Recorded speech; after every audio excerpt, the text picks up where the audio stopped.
This is Monster Closet News with Peter Driver, Trent Steele, and Dick Pardo. Good evening, and welcome to another segment of Monster Closet. I'm Peter Drivewood. On this edition, we talk of the top games of 2014. The year of gaming, 2014 AD, was a turbulent one at that. There were many ups and many downs, many ins, many outs, many circles, many squares, and many blacks and many whites. Speaking of black and white, we now kick it over to our homeboy in the streets, Trent Steele. Trent? I ain't your homeboy, Snowflake. And speaking of snowflakes, Trent Steele here to give you a little bit of news of the weather. Alright, it's a real shitstorm out there, people. It's a real fuck fest. It is snowing, it's raining. Hell, actual bullshit is coming from the sky. So, if you're gonna leave the house, don't forget, take an umbrella and a shovel. You're gonna be shoveling a lot of it on your way to work or wherever your destination may lie. Here, alright? Yeah. Okay, sure, alright. Okay, people, in order to keep my job, I'm gonna have to do exactly what they're paying me to do, not curse into the camera, alright. So, what we're giving you is the top 5 games of the year. So, starting at number 5, I have the South Park game. South Park the RPG, who would have knew? Every South Park game up to this point sucked ass. We finally got a good one. How about that, huh? So, number 4, I have Sunset Overdrive. Open world game made by Microsoft and Insomniac. This game came out of nowhere. We all expected it to kind of be meh. Spectacular writing, great graphics, fourth wall delivery. Really can't beat it. Really can't beat it. So, at number 3, I have Lord of the Rings Shadow of Mordor. This was a lot of people's game of the year. Almost made my game of the year. Very solid open world game. Really heavily influenced by Batman and the Assassin's Creed game. Strong combat, solid story, not so good side quests, but hey, the gameplay made up everything. On to number 2. Wolfenstein, The New Order. This game also, out of nowhere. No one expected it to be good. It came out, single player, no online, just pure old school gameplay. The way we liked it. The way my grandfather liked it. And on to number 1. My top game of the year, Dragon Age Inquisition. Most of us thought BioWare was done. We all thought they had gone away. They had lost talent. Dragon Age 2 sucked. Mass Effect 3 was a little bit of a disappointment. Dragon Age comes out. I call it the best Dragon Age of the series. It is a complete return to form, solid graphics, spectacular characters, and a story to kill for. If you hadn't played it already, you should play it now. And that's all I got for you. Back to you in the studio, Peter. And thank you for the deafest obligatory top 5 games list of 2014 in the house, Trent.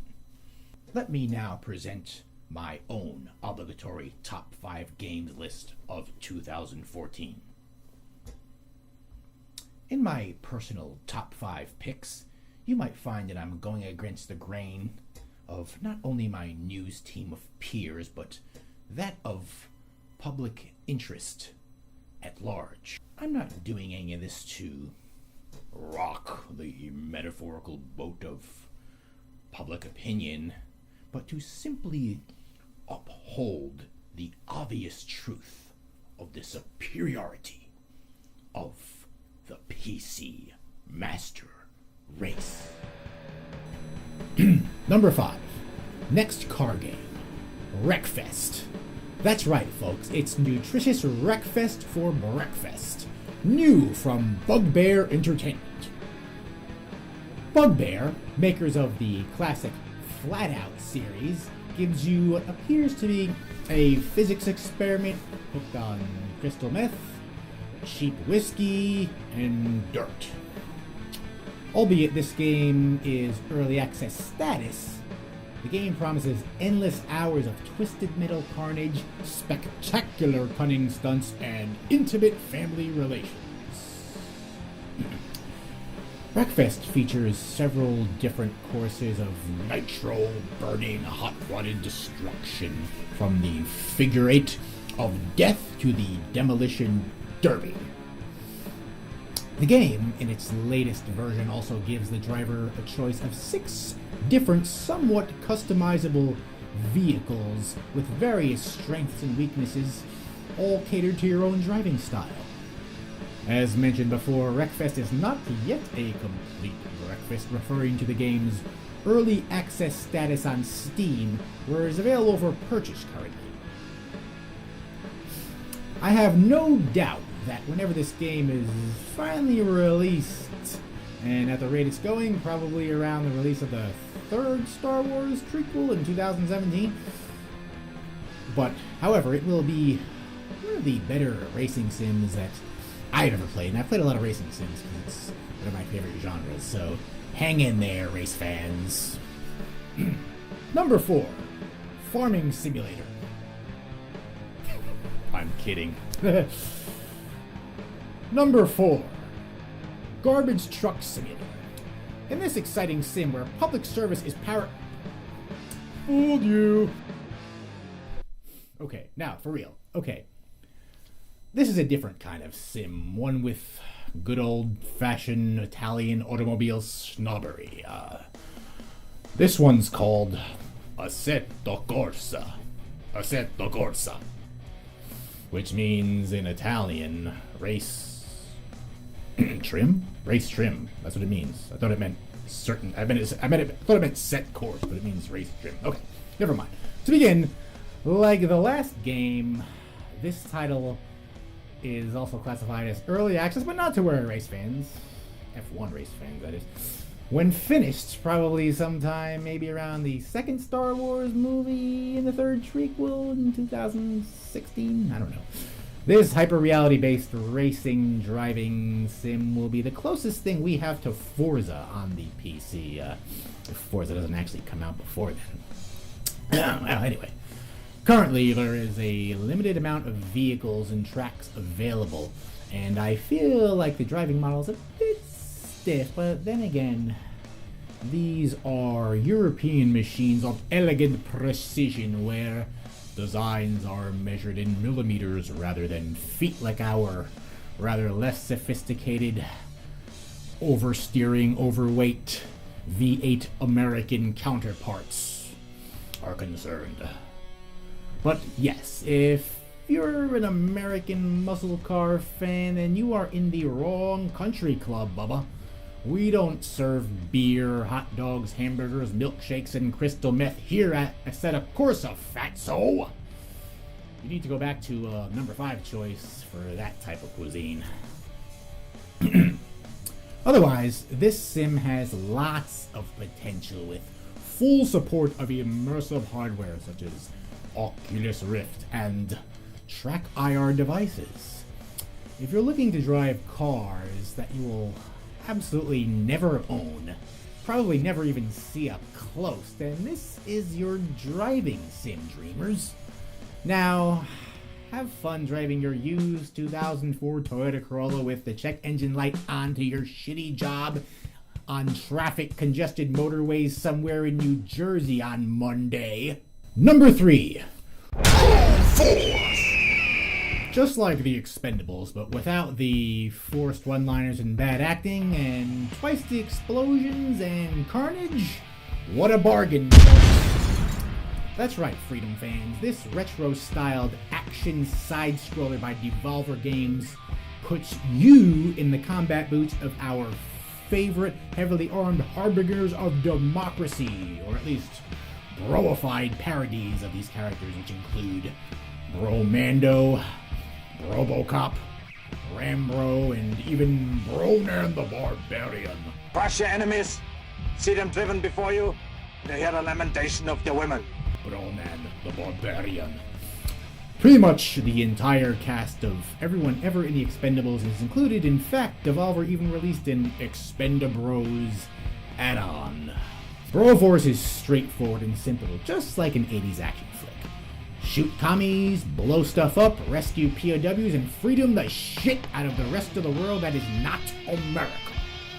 Probably the most enjoyable feature of this game is the co-op multiplayer feature. Yes, I said it, see? Allows you and a friend to deliver maximum freedom with 2 or even 4 times the firepower. The terrorists don't stand a chance, freedom lovers. Number 2. Wolfenstein, the New Order. Imagine if the Nazis won the war. Well, the bad news is it doesn't actually turn out like this. Bazooko Circus is what the whole hep world would be doing Saturday night if the Nazis had won the war. This was the Sixth Reich. But, as it does turn out, even in the alternate 1960s in which the game takes place, we still have to put up with the Beatles. Der Mond schaut uns an und wir zurück. Der Mond ist über uns, wird uns gehören. Gestern die Welt und But at least it seems like they spared us the hippies. You think the music, though, would be a little more like Kraftwerk earlier on if the Krauts had their way. Anyway, the opening stages of this game were quite impressive, are probably the best part of the game. As it turns out, this is one of those games where you must make a critical choice, where both outcomes seem depressing, at least in my opinion. Unless, of course, I manage to make the wrong choice again. I always do that in games. You simply can't leave these monumentous decisions to me on games, or hopefully not real life. The Nazis will end up winning. However, this game pays homage to the original 1992 release in many ways, from the classic Castle Wolfenstein dream sequence to the choices in difficulty, remember Death Incarnate, and to the total lack of multiplayer, which I think is a wonderful thing. Bethesda stuck to their double-wielded Stromgewehren and shouted 9! To the overweight, unshaven, mom's basement-dwelling multiplayer culture, and sanctified this game for we, the hardcore solitary gamers securely living in the past. This game is full of cinematics and like I said, starts well, but after a while the story begins to get a bit convoluted and seems to come apart at the seams. Hey! Nazis on the moon! During this level, I was seriously expecting you to walk through a door at any moment to find that you weren't really on the moon, but in a movie studio. There you go, tinfoil hat, folks. It's just the moon. Seen it 1,000 times. But overall, this game was a solid single-player, story-driven action game. Totally replayable, well, twice anyway. And now for my number 1. Like a Bollywood movie minus the dancing.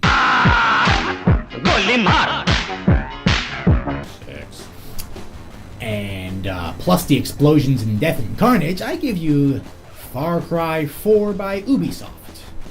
Now I chose this one because either A, everything else sucked, or B, I didn't play it. So, more than the gameplay, which is pretty similar to Far Cry 3, which means if you played Far Cry 3, then there should be no learning curve. The entire theme, backstory, and character development is somewhat superior to that of the previous title, which is good.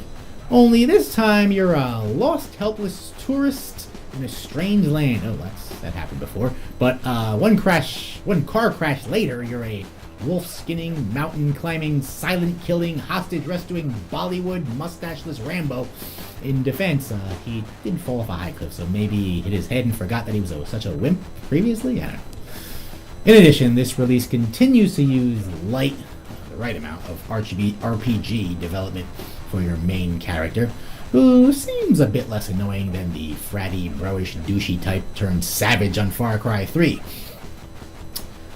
One nifty addition to this game is now that you get to take to the skies in a powered gyrocopter, kind of like that gyro guy from Mad Max.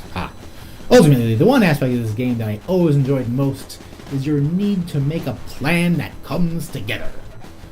You can always go in guns blazing, but winning the battle is a result of a carefully planned series of events that all come together, such as rolling a C4 packed truck into an enemy base, Reddit or anyone, gives you a feeling of accomplishment and vindication superior to that of most real-life events that you'll probably never achieve, such as, I don't know, getting a date or moving out of your mom's basement. Oh, and you still get the co-op, which is truly the most fun way to experience such an immersive gaming world. Drawbacks? Well, the game is huge, and will probably take you to at least after the release of Star Wars Episode 7 at the end of the year to complete. That is if you have a day job like me, which you probably don't if you're watching this stupid show. Now, if you got lots of time on your hands, and you'll want to substitute your pathetic life for this awesome title. And there you have it, monster freaks. Those were my obligatory top 5 games of 2014. PC rules, console rules. We now go on location to the latest Festival of Carnage with our sports correspondent, Richard Hardone. Take it away, Dick. Hey, Drivewood, how many times have I told you not to call me Dick? You know how hard it was growing up with this name? It's fucking ridiculous. I had to have facial reconstructive surgery. I don't look anything like I used to. I don't want people to recognize me anymore, alright? Well, moving along, on a more happy topic, today I will be covering my top 5 games of the year 2014 as well. Starting with number 5, which I've never done before, I'm going to be putting in NBA 2K15, okay? Basically because of its my player mode, which was awesome, to be honest with you. The graphics are unparalleled as far as any other sports game on current or past gen consoles. The my player mode, my career mode, is the whole reason I'm bringing this up, because it made me experience this game like I've never experienced a basketball sim before, which is actually playing the game of basketball. Okay, like you're essentially playing one position on court. You're responsible for defending somebody. You are also, responsible for offensive flow. Other than just trying to get the ball and shoot, you got to set picks and do all that stuff. So that will be my number 5 game of the year. So coming in at number 4 this year is kind of piggybacking on what my colleagues said earlier. Is going to be Wolfenstein: The New Order. I will diverge slightly about one disappointment, although I do agree that making this game a solid single-player experience, first and foremost, is key, especially when you're trying to shoehorn in, like, god-awful multiplayer. But a part of me misses the original multiplayer from, the Return to Capital Wolfenstein. It was definitely something I wish they had been able to replicate up to this point, but they haven't. But being this is a top 5 and not a bottom 5, I'm going to talk about the positives of this game. I just really loved the look of it. It had its own style. As far as gunplay goes, it really did hold its course. I had a lot of fun. There weren't too many moments where I got stuck in this game and was like, damn it, the system's broken, or anything like that. Like, it was really just a really well done video game this year. And like the other two guys said, it definitely caught me off guard. I had a little bit of expectation just because I'm such a Wolfenstein fan. But, I definitely will say that definitely surprised me in a great way. My number 3 this year, again, I think that there's an issue that myself and Mr. Steele have actually a lot of overlapping games, so I'm going to try and touch on a few different things. I'm going Shadow of Mordor, number 3. Systems-based game. I haven't played anything like that before. James did speak on the Assassin's Creed Batman kind of take on it. I really like the captain system that they had going on. It was like captains and then the actual warlords. And when you meet somebody, they could actually be promoted if you lost to them, and they you build rivalries with these orcs on this battlefield, which is something very different for me as far as being that I'm only a console video game player and not a fucking cop-out PC master race bullshit wannabe motherfucker like Peter is over there. But I digress. The game itself was properly gory when you're considering the source material. I mean, I know they couldn't even show that much stuff in movies, but I think it was properly gory. The sneaking part of the game wasn't too annoying when I do find that to be somewhat annoying in games. And it's just a really great game from top to bottom. I loved every bit of it. All right, coming in at number 2, I actually had a real big struggle whether to put this at 2 or 1. But I'll explain the reason why I didn't later. I'm just going to touch on the positives. Sunset Overdrive, Xbox exclusive game, which is sad to say because I feel like everybody deserves to play this game. But yes, Sunset Overdrive, it was a blend of a lot of different things. It felt a little, Tony Hawkish. It felt a little bit like Jet Grind Radio. I don't know. It had an amalgamation of like a lot of different games put together. But yeah, to be honest, it was probably the most single amount of fun I've had in a game in a long time. Just purely unadulterated fun. I mean, that is very hard to come by in games nowadays. I mean, we always worry about like how a game looks. This game has a good art style. We always worry about like, is the story serious or is it like really deep and meaningful? Like, none of that shit matters in this game. It is just fun to play, and it is probably the only game I finished that I actually picked up this year and finished within like the one setting. I never took it out of the Xbox. It was that good. I felt like I just deserved to be played from beginning to end. And I even played it more afterwards, trying to go around and collect trivial crap, which I don't tend to do in most games either. So that says a lot about just the actual traversal in the game and the gameplay mechanics. And definitely a solid number 2, if not like a 1B type candidate. Coming in at number 1 this year will be Dragon Age Inquisition. I agree with Mr. Steele again that this game is one hell of an epic game. One hell of an epic game. You finish the first, I wouldn't even say finish, when you get through like the first section of the game and you're like, wow, that is big. And you realize it is a microcosm of the game. Like the game expands and expands and expands. There's literally parts of this game that you will not ever need to see to complete it. And they're wholly filled out maps that you can fully explore and go through. I will make one negative connotation about BioWare, which is they never seem to know how to fucking animate hair right. Everything looks like it's pasted on somebody's face, and it really takes away from the graphics, because the graphics are stellar as far as the actual landscapes and like the water running, and the ambiance is great. It's perfect. But whenever they do hair so poorly that when I see my character running, it just kind of pulls me out of the game. All right, so anyway. So that wraps up my list. I think we'll be sending this back to that dickhole that's sitting at that table. What was his name again? Ralph, John... Peter, it's Peter Driveway. No, that wasn't it. Oh, it was Peter Driveway. That's All right, me. back to you, Pete. Thank you. And now I bring you the conclusion of this segment of Monster Closet, where I call back our field reporters here into the studio. Back to work, gentlemen. I could see we were hard at work. Yes. I wasn't robbing shit. No, me neither. I wasn't robbing anything, officers. Well, What are we doing here? Why are we gentlemen, I've called you back to conclude this segment of Monster Closet. Yes. Oh. Well, yes. All right, so that was our list for our 2014 games of the year. I told you my 5, I told you his 5, I told you his 5. But I do have one question. What the fuck are we all dressed in goddamn jackets for? This is the news. We don't do the news. We are a fucking YouTube show. All right, back to normal. Yes, next episode we won't do the news anymore. We All just thought maybe you'd watch. Well, you may be asking what the fuck has happened here. We're being informative. Yeah, that happens. See? It's a new year. See, you didn't think you'd learn anything, and you probably didn't. It's 2015! It's a new You year. said things. It's a new Monster Closet, folks. Since we come back from vacation, we got some time off and we rethought things. Hey, are you commenting? Please. Well, that's this week's. That's this segment, out of the news, back to regular Monster Closet.